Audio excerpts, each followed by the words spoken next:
धन्यवाद डॉक्टर पांडव जी,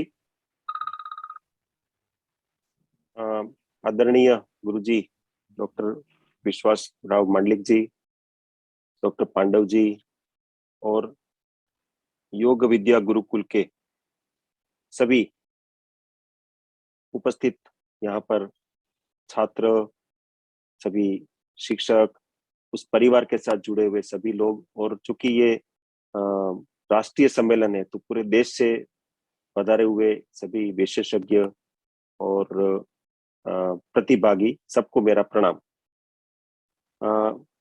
ये 15वां राष्ट्रीय योग सम्मेलन है और इसका जो मुख्य बिंदु है, मुख्य थीम है, वो है स्वास्थ्य के लिए प्राणायाम। मुझे इस राष्ट्रीय योग सम्मेलन को संबोधित करते हुए अत्यंत आनंद हो रहा है। एक प्रकार से आई फील प्रिविलेज्ड जिसको कहते हैं। और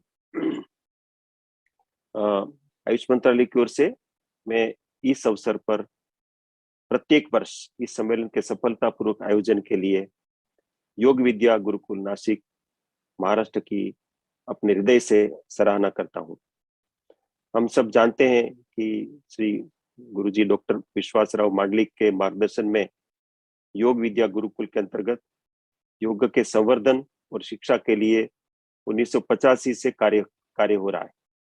हम डॉक्टर मांडलिक के बारे में मैं तो क्या परिचय दूं, ये सूरज को आईना दिखाने वाली बात है कि आप माननीय प्रधानमंत्री जी की तरफ से प्रधानमंत्री योग पुरस्कार प्राप्त विशेषज्ञ योग के क्षेत्र में जिन्होंने श्रेष्ठ कार्य किया है, ऐसे आप वर्षों से, मतलब लगभग 35 वर्ष से इस क्षेत्र में काम कर रहे हैं, उससे भी ज्यादा 35 वर्ष से तो संस्थागत रूप से कार्य कर रहे हैं। उनके इस कार्य के फलस्वरूप अभी पूरे देश में आपने योग को सिंप्लीफाई करके, मतलब योग विद्या गुरुकुल की विशेषता ये है कि आपने इतने बड़े स्तर पर योग को आगे बढ़ाने के लिए बहुत चुपचाप रूप से, मतलब बहुत सरल रूप से, बहुत ग्रास रूट लेवल पर जिसको कहते हैं, आपने कार्य को किया है।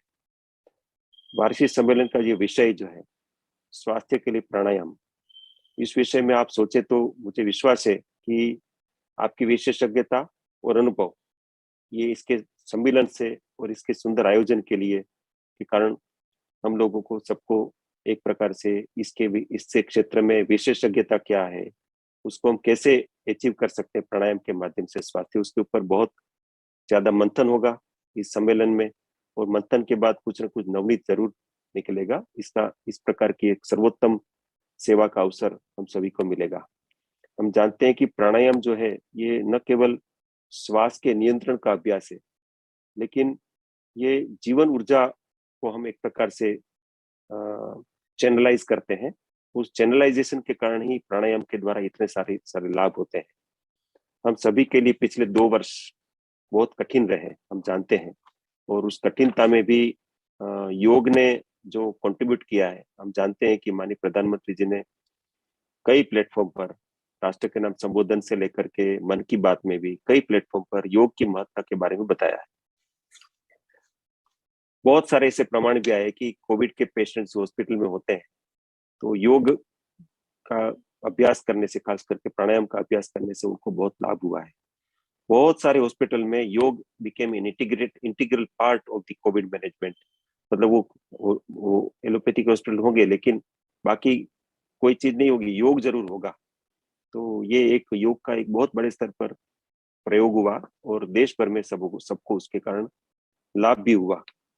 कोविड महामारी ने हमें सिखाया है कि स्वास्थ्य को बनाए रखने के लिए और रोगों से बचने के लिए सजग रहना उतना ही महत्वपूर्ण है जितना कि किसी बीमारी का उपचार करना। मतलब स्वस्थ रहने के लिए उपक्रम करना, स्वास्थ्य बनाए रखना। और ये महामारी के बाद स्वास्थ्य के प्रति लोगों के दृष्टिकोण में भी बड़ा बदलाव आया है। वो स्वास्थ्य के प्रति सजग हुए हैं। पूरी दुनिया में स्वस्थ आहार और जीवन शैली के महत्व की पहचान हुई है, लोग उस पर ध्यान देना शुरू किए हैं। हम अभी तक ये, मतलब एक जनरल परसेप्शन है कि स्वास्थ्य का मतलब बीमारी का इलाज, उसमें से हम सब बाहर आए। हम लोगों को ध्यान में आया कि हम अपने स्वास्थ्य को बनाए रखने के लिए सिर्फ गोली या टेबलेट या कोई दवाई लेने से काम नहीं चलेगा, हमें उसके लिए मेहनत करनी पड़ेगी। और योग जैसा ऐसा कोई दूसरा अपने पास उपक्रम नहीं है कि जो माननीय प्रधानमंत्री जी कई बार कहते हैं कि ये बिना पैसे का इंश्योरेंस है, इसमें एक पैसे का प्रीमियम आपको देना नहीं है। तो छोटी सी बात है, कितनी बड़े स्तर पर प्रधानमंत्री जी का एक मैसेज कन्वे होता है कि योग को करने से हम निश्चित रूप से स्वस्थ रहेंगे। यमनी अभी ये हम लोग अदर दिन महामारी की बात करें तो जीवन शैली के रोगों में बड़ी भारी वृद्धि हुई है, जिसको नॉन कम्युनिकेबल डिसीजेस कहते हैं। तो उसके ऊपर योग का प्रभाव, उसके ऊपर बहुत सारे कार्य हुए हैं। जैसे अभी अमेरिकन कार्डियोलॉजी एसोसिएशन ने as a part of their treatment protocol they have included yoga as a part of rehabilitation, post myocardial infection, post CAD rehabilitation. और ऐसे बहुत सारे प्रमाण है दुनिया भर में कि अलग अलग इंटीग्रेटिव केयर में योग बिकेम इंटीग्रल पार्ट। वो उसको अलग अलग नाम देते हैं, माइंडफुलनेस की बात करते हैं, माइंडफुलनेस मेडिटेशन की बात करते हैं, या अलग अलग अंग्रेजी में नाम देकर के घुमा फिरा के करते तो वो योगी है। तो ये एक योग का जो इम्पैक्ट है दुनिया भर में, खास करके 2014 के बाद 2015 में जब माननीय प्रधानमंत्री जी ने अंतर्राष्ट्रीय योग दिवस का जो प्रस्ताव दिया, उसके बाद जो पिछले 7 वर्षों में आईडीवाई अंतर्राष्ट्रीय योग दिवस के माध्यम से जो योग का प्रचार प्रसार दुनिया भर में हुआ, अपने देश में भी हुआ बहुत ज्यादा, उसके कारण बहुत ज्यादा जागरूकता भी आई है और उस जागरूकता का लाभ भी हुआ है। जैसे अपने योग विद्या गुरुकुल भी प्रतिवर्ष अंतर्राष्ट्रीय योग दिवस बहुत बड़े स्तर पर उसको आयोजन करते हैं और उसका इम्पैक्ट भी आपको प्रत्यक्ष रूप से दिखता है। इसलिए जीवन शैली से संबंधित समस्याओं के लिए भी, उसके निवारण के लिए, उसके प्रबंधन के लिए भी योग का अपने जीवन में अनुकूलन, उसकी प्रैक्टिस, ये बहुत आवश्यक विषय है। जब हम योग की बात करते हैं तो हम कई बार सिर्फ योगासन की बात करते हैं, लेकिन बाकी चीजें छूट जाती है। तो योग तो हम जानते हैं कि ये अष्टविध योग की बात करते हैं, यम नियम आसन प्राणायाम प्रत्याहार धारणा ध्यान समाधि, ये अष्टांग योग है।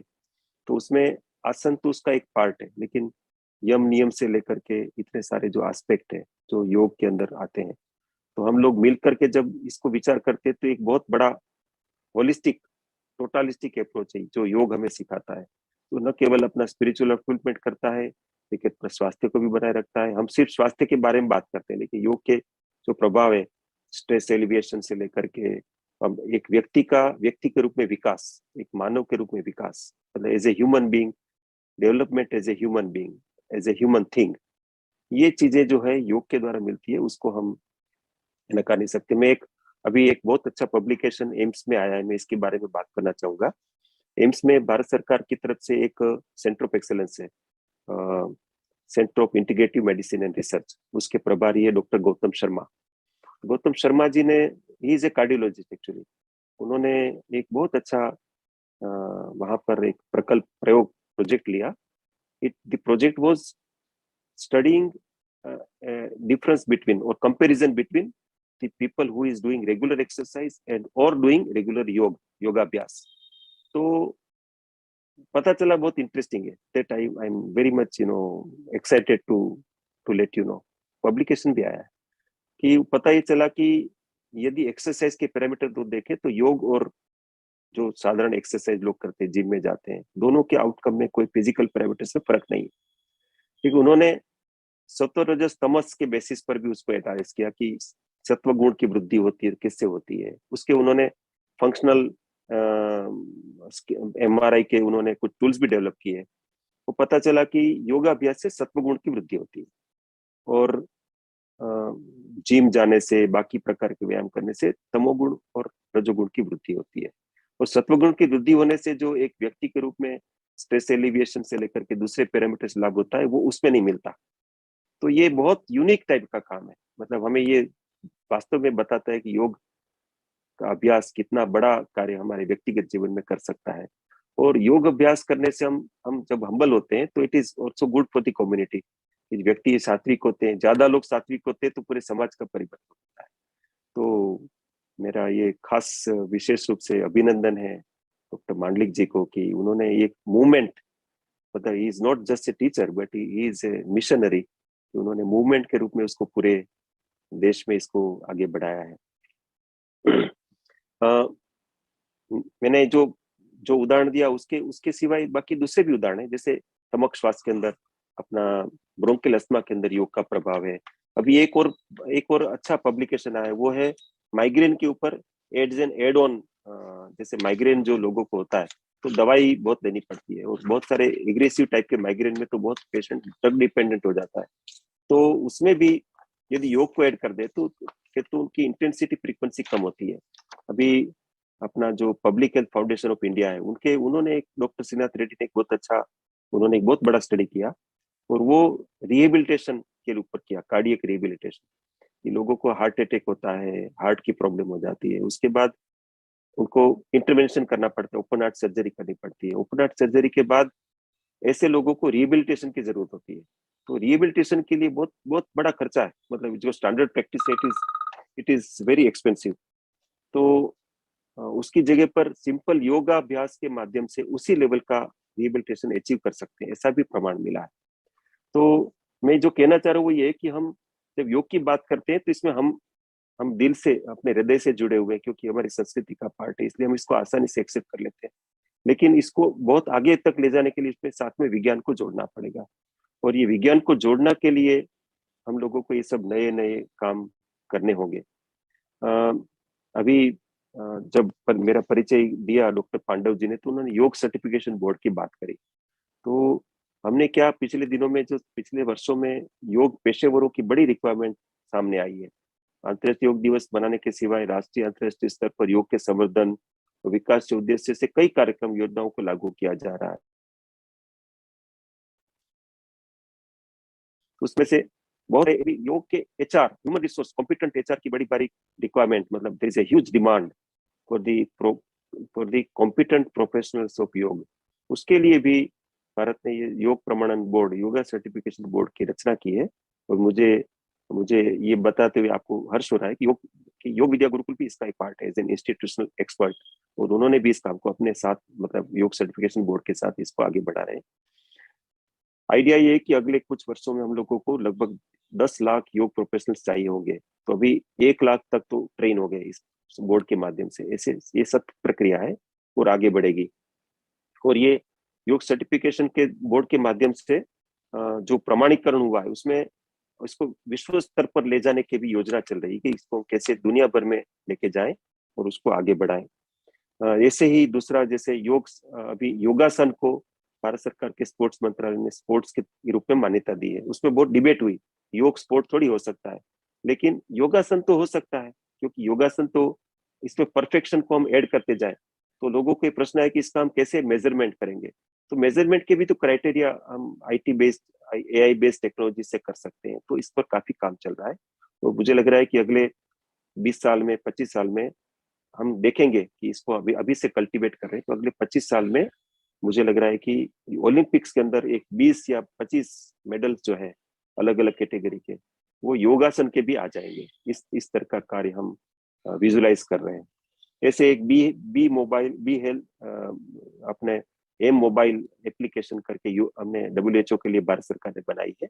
वो डिजिटल हेल्थ इनिशिएटिव और डब्ल्यूएचओ के अंतर्गत बनाई है। तो हमारे मोरारजी देसाई संस्थान ने और बाकी सभी संस्थाओं ने मिलकर के इसको डब्ल्यूएचओ को दिया। डब्ल्यूएचओ ने इसको अपने मेंबर स्टेट्स के लिए लॉन्च किया है। तो दुनिया भर में ये अवेलेबल है। It is based on common yoga protocol of IDY. और ये मैं आपको सबको आह्वान करूंगा, निवेदन करूंगा कि आप इस एप्लीकेशन को जरा एक बार अपने मोबाइल में डाउनलोड करके देखिए। ये दोनों प्लेटफॉर्म पर उपलब्ध है, गूगल पे भी है और iOS पर भी है। ऐसे ही अभी भारत सरकार ने वाई ब्रेक एप्लीकेशन लॉन्च करी है। वाई ब्रेक एप्लीकेशन का हेतु ये है कि हम लोग व्यस्त रहते हैं, दिन भर अपने ऑफिसों में काम करते हैं, तो बीच में 5 मिनट निकाल करके 5 मिनट का योग, सिंपल, उसमें छोटा सा प्राणायाम भी है, हल्का सा मेडिटेशन भी है, तो एक 5 मिनट का, तो उसके प्रोटोकॉल दिए गए हैं। तो हम बहुत सारे कॉर्पोरेट में इसको आगे बढ़ा रहे हैं कि इससे हमारे समाज का स्वास्थ्य, कम्युनिटी का स्वास्थ्य अच्छा होगा, तो हम अच्छा और प्रोडक्टिव रहेंगे, चिकित्सक के पास जाने की आवश्यकता नहीं होगी। जैसा कि हम जानते हैं कि विश्व को भारत का जो उपहार है, प्राचीन उपहार, वो योग है। और उसको आगे बढ़ाने के लिए हम लोग तन मन और आत्मा के साथ यदि काम करते हैं तो उसके पास अद्भुत क्षमता है। उस क्षमता को कैपिटलाइज करने के लिए योग विद्या गुरुकुल कार्य कर रहा है। उसके लिए मेरी तरफ से डॉक्टर मांडलिक जी और उनकी टीम को, पूरी टीम को मैं बधाई देना चाहता हूँ, धन्यवाद देना चाहता हूँ कि आप उसको मिशनरी मोड में आप इसको बहुत बड़े स्तर पर कार्य कर रहे हैं। आप इतने हम्बल है कि जब तक आपके साथ लोग बात न करें, कुछ समझे नहीं, तब तक पता नहीं चलेगा कि आप इतना बड़ा कार्य कर रहे हैं डॉक्टर विश्वास जी। तो मैं आपको पुनः एक बार बधाई देता हूँ और स्वास्थ्य के लिए प्राणायाम के इस सम्मेलन को सफलता के लिए मैं अपने हृदय से एक बार पुनः शुभकामनाएं देता हूँ, आपको प्रणाम करता हूँ। आपने मुझे बुलाया, इसके लिए आपने धन्यवाद करता हूँ। नमस्कार, प्रणाम। धन्यवाद धन्यवाद धन्यवाद। आपने गुरुकुल के गौरवित हो चुके हैं। मैं आदरणीय गुरुजी से विनती करूंगा कि 2 शब्द राजेश जी के बोलने पर आप भी बोलिए। मैं गुरुजी से विनती करता हूं कि 1-2 शब्द। और जी, आपको एक विनती भी है कि गुरुजी का एक नया किताब का प्रकाशन अगर आपके सामने, आपके समक्ष हो तो हमें बहुत ही आनंद होगा। योगा थेरेपी इस किताब का विमोचन अगर आप करें, बहुत ही आपके आभारी रहेंगे। धन्यवाद। नहीं, जरूर, ये मेरे लिए प्रिविलेज है कि ये तो एक प्रकार से मेरा सौभाग्य है, इसको मैं जरूर करना चाहूंगा जी।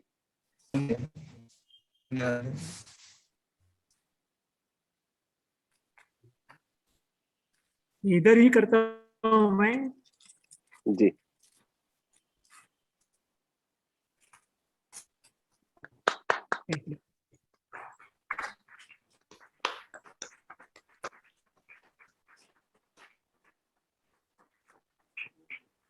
योग थेरेपी सुंदर। आप मुझे गुरुजी एक पुस्तक जरूर भेज दीजिए मेरे लिए। जरूर जरूर भेज देते हैं जी जी जी। हरि ओम हरि ओम। हरि ओम। अभी जो किताब का अनावरण हुआ है वो थेरेपी का अंग्रेजी किताब है। इसके पहले हिंदी में ऑलरेडी पब्लिश किया है, अभी इंग्लिश एडिशन भी पब्लिश कर रहे हो। हम शायद आपको भेज देंगे जरूर ये किताब। जी जी जी। और अभी एक बात बताना चाहते हो कि हमने किताब ही पब्लिश किया है तो मतलब है कि हम तो योगा थेरेपी का इस्तेमाल करते हैं। 25 साल से हमारा योग और नेचुरोपैथी का हॉस्पिटल चल रहा है, 30 बेड्स। जी जी जी जी। और आज तक मुझे बताने में हर्ष होता है कि 35,000 patients were treated in the hospital and got good relief। तो इसके छोटी मोटी बात नहीं है। हाँ। इसके साथ और एक बात बताना चाहता हूँ सर आपको कि हमने योगा थेरेपी तो शुरू किया, इसके पहले भी किया था, लेकिन जब हमने उसको नेचुरोपैथी ऐड किया तो बहुत अच्छा रिजल्ट मिलने लगा हमको। क्योंकि नेचुरोपैथी का बहुत समय इमीडिएट रिजल्ट मिलता है और योगा उसके साथ जोड़ना चाहिए। तो जब केवल योगा करना और केवल नेचुरोपैथी करना, इससे योगा और नेचुरोपैथी जोड़ना बहुत बढ़िया है। शायद हमारी सरकार ने आपने भी योग को योग एंड नेचुरोपैथी करके वो मान्यता दी है। जी जी योग केवल नेचुरोपैथी, तो जो 5 मेडिसिन बताया इंडियन सिस्टम मेडिसिन में, योग एंड नेचुरोपैथी कंबाइंड टुगेदर है। तो आपको हमारी विनती है, आपने योग को बहुत कुछ किया है, कुछ किया है, हम तो आपके साथ है, कुछ मदद लगी तो हम करने के लिए तैयार है। जी जी जी जी। और आज भी आप यहाँ आए हैं, बहुत बिजी शेड्यूल है आपका, हमें भी पता है। हम आपके ऑफिस में भी आए थे क्योंकि आपको बहुत कुछ संभालना है, पूरे देश का 5 सिस्टम संभालना है। बहुत बढ़िया काम चल रहा है। जी जी। बहुत लोग होते हैं लेकिन सेक्रेटरी का इम्पोर्टेंट रोल होता है। इतना समय निकालते हुए आप इधर आए हैं, हमारे लोगों को अपने मार्गदर्शन भी दिया है, हमें बहुत खुशी हो रही है। लेकिन हम चाहते हैं कि हम और भी आए। अभी कोरोना के वजह से पर्सनली नहीं आ सकते, लेकिन अभी कोरोना तो हम लोगों ने कंट्रोल किया, सब लोगों ने, भारत में कोरोना बहुत कम हो गया। तो हम आपको अभी अगला निमंत्रण भी देते हैं कि आप प्रत्यक्ष रूप से आश्रम में आइए, आश्रम देखिए। तो बसव रेड्डी जी आके गए हैं, अपने जॉइंट सेक्रेटरी भी आके गए हैं, आपका ही आना बाकी है। तो आप जरूर निश्चित रूप से आऊंगा गुरुजी। जी, निश्चित रूप से आपका स्वागत करने के लिए तैयार है। जी जी। आपके लिए बहुत बहुत धन्यवाद। हरि ओम। हरि ओम। हरि ओम। हरि ओम। हरि ओम।